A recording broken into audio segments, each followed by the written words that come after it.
ঈদ পরবর্তী সকলকে আন্তরিক শুভেচ্ছা। আজকে তোমাদের খাজনার চতুর্থ ক্লাস আধুনিক খাজনা তত্ত্ব পড়াবো এবং আধুনিক খাজনা তত্ত্ব আলোচনা করেছেন মিসেস রবিনসন, প্যারাটো, বোর্ডিং, প্রমুখ অর্থনীতিবিদ। তারা বলেছেন যে ভূমি শুধুমাত্র খাজনার উপাদান না, অন্যান্য যে উপকরণ আছে শ্রম, মূলধন, সংগঠন ইত্যাদি ও ভূমি উপকরণ। আধুনিক অর্থনীতিবিদরা আরো বলেছেন যে অন্যান্য উপকরণের মূল্য বা নিয়োগ যেমন চাহিদা এবং যোগানের মাধ্যমে নির্ধারিত হয়, মোট খাজনা বা দ্রব্যের দাম অনুরূপভাবে চাহিদা এবং যোগানের মাধ্যমে নির্ধারিত হয়ে থাকে। অর্থাৎ যেখানে চাহিদা এবং যোগান সমান হয় সেখানে উপকরণের দাম বা খাজনা এবং নিয়োগের পরিমাণ নির্ধারিত হয়ে থাকে এবং বলেছেন যে প্রতিটি উপকরণেরই একটি ন্যূনতম যোগান দাম বা স্থানান্তর আয় আছে এবং সেই মোট খাজনা বা মোট উপার্জন থেকে স্থানান্তর আয় বাদ দিলে যে অবশিষ্ট থাকে সেটা হলো অর্থনৈতিক খাজনা বা ইকোনমিক রেন্ট বলেছে। তাহলে আমি সেই বিষয়টি একটি সূত্রের মাধ্যমে তোমাদের দেখাইতে পারি, তোমরা লক্ষ্য করো।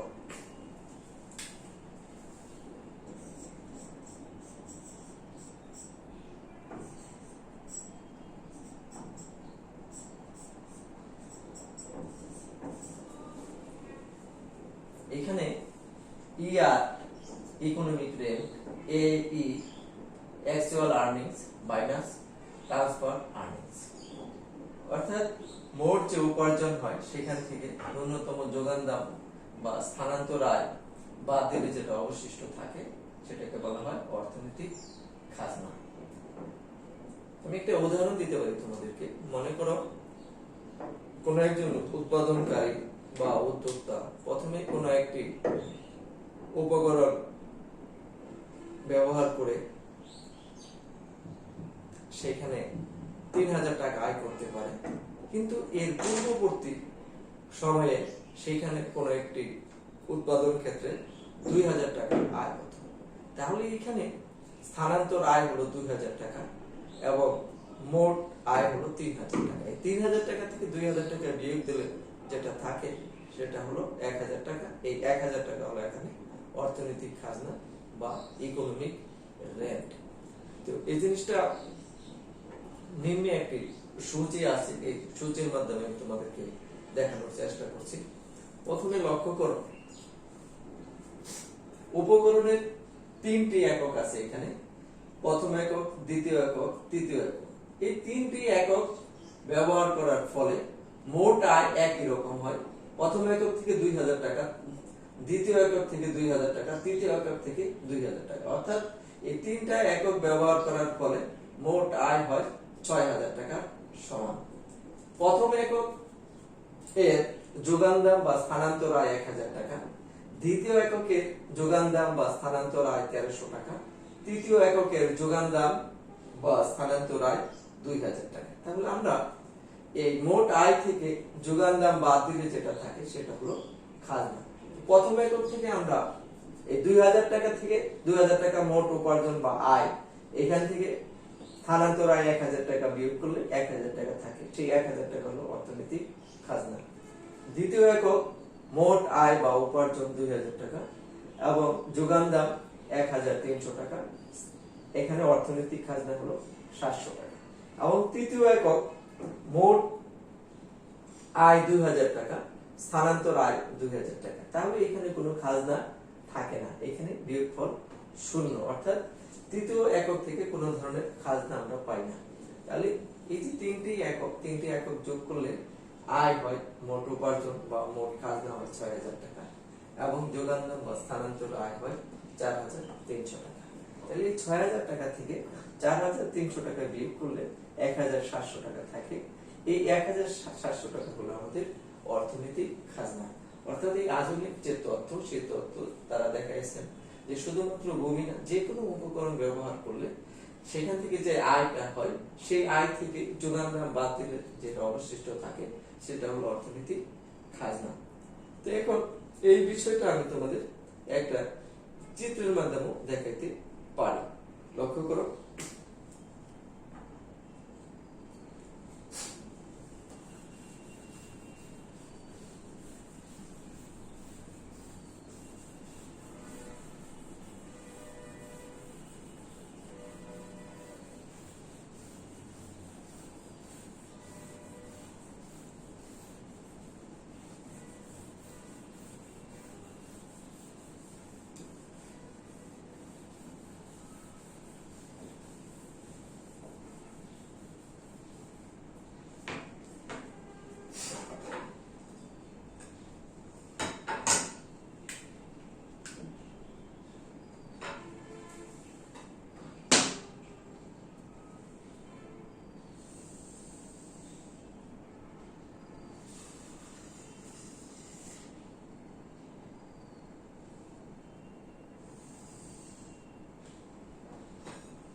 চিত্রে এস এস হলো যোগান রেখা এবং ডিডি হলো চাহিদা রেখা। এখানে এস এস এবং ডিডি এই বিন্দুতে মিলিত হয়েছে এবং এই বিন্দুতে দেখা গেছে যে ভারসাম্য সৃষ্টি হয়েছে এবং এখানে মজুরি বা মোট খাজনা OW অথবা 2000 টাকা এবং প্রতিটা উপকরণ থেকে এখানে 2000 টাকা আয় সৃষ্টি হচ্ছে এবং যোগানদান বা স্থানান্তর আয় হচ্ছে OA থেকে 1000 টাকা, AB থেকে 1300 টাকা, BC থেকে 2000 টাকা। কিন্তু প্রতিটা উপকরণ থেকে আমাদের, আমি যে সূচিটা ছিল সূচিতে দেখাইছি তোমাদের, যে প্রতিটা উপকরণ থেকে আয় বা মোট খাজনা 2000 টাকা।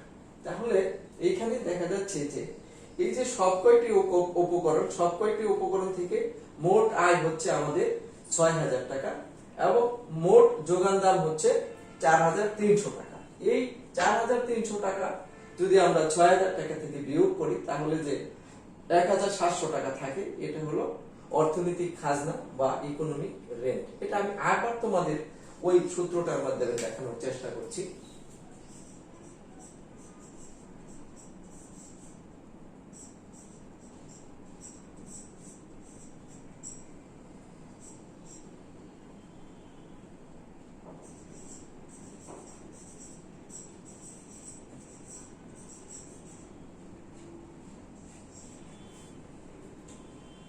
এখানে তোমরা লক্ষ্য করে থাকবে, এটাকে যদি আরেকটু ব্যাখ্যা করি আমি, তাহলে এই 1000 যোগ 1300 যোগ 2000, এটা হলো ট্রান্সফার আর্নিংস বা স্থানান্তর আয়।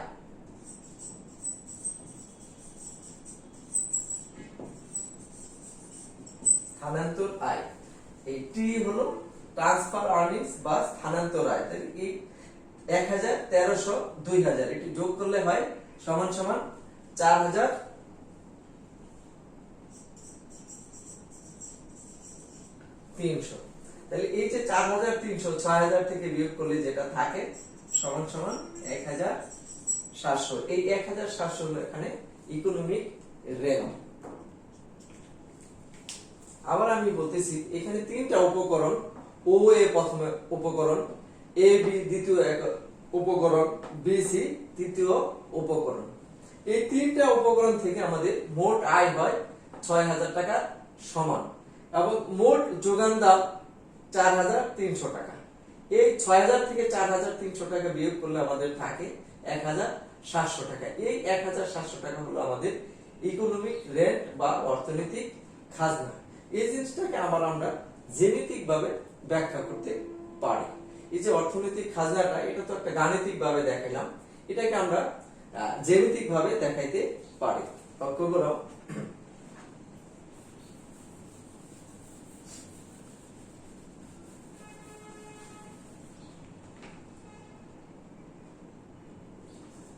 এখানে আমাদের মোট আয় হলো ও সি ই ডব্লিউ। মোট আয় ও সি ই ডব্লিউ এবং মোট স্থানান্তর আয় ও সি ই এস। তাহলে এই মোট আয় থেকে মোট স্থানান্তর আয় বাদ দিলে যেটা থাকে সেটা হলো অর্থনৈতিক খাজনা।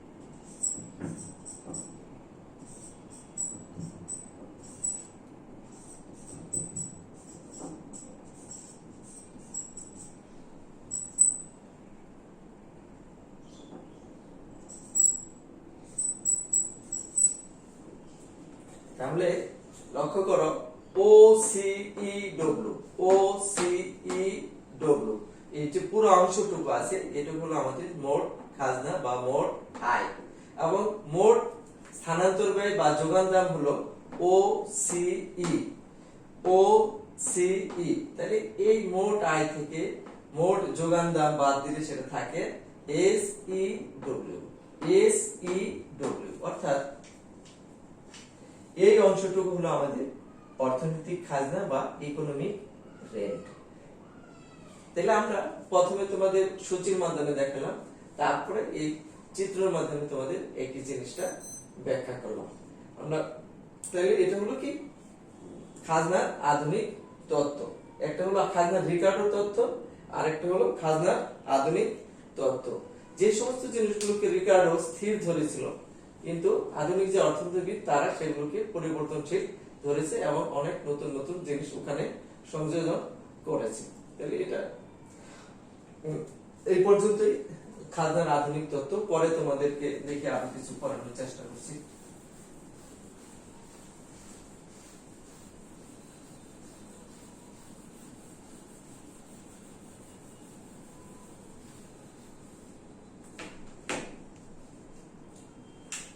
কতগুলো ছোট ছোট প্রশ্ন হতে পারে তোমাদের, যেমন জনসংখ্যার সাথে খাজনার সম্পর্ক কি, দাম কি, খাজনা কি দামের অন্তর্ভুক্ত, ইত্যাদি। তাহলে আমরা এই জিনিসগুলো সংক্ষেপে একটু দৃষ্টিপাত করার চেষ্টা করছি।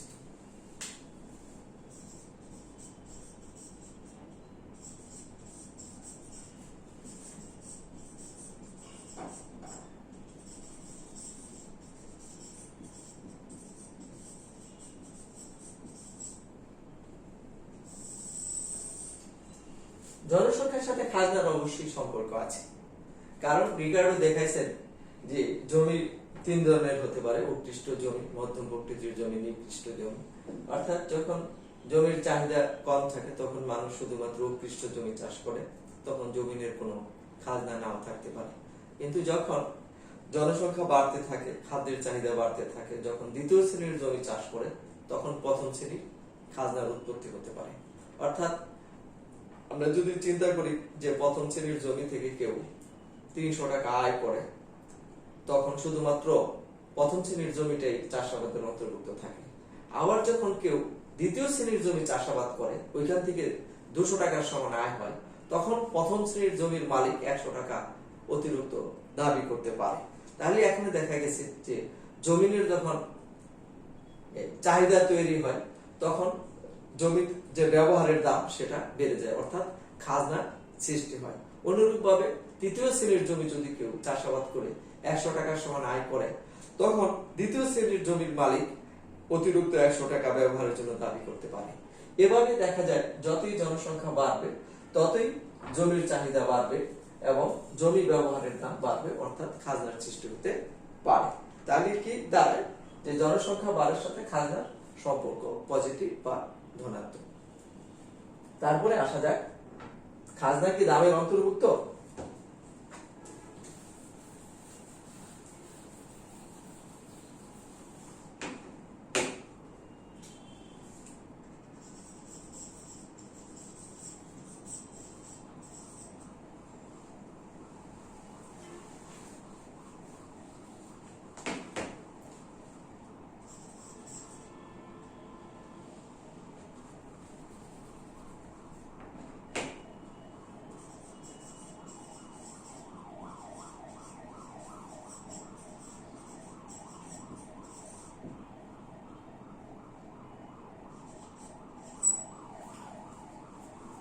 খাজনা কি দামের অন্তর্ভুক্ত?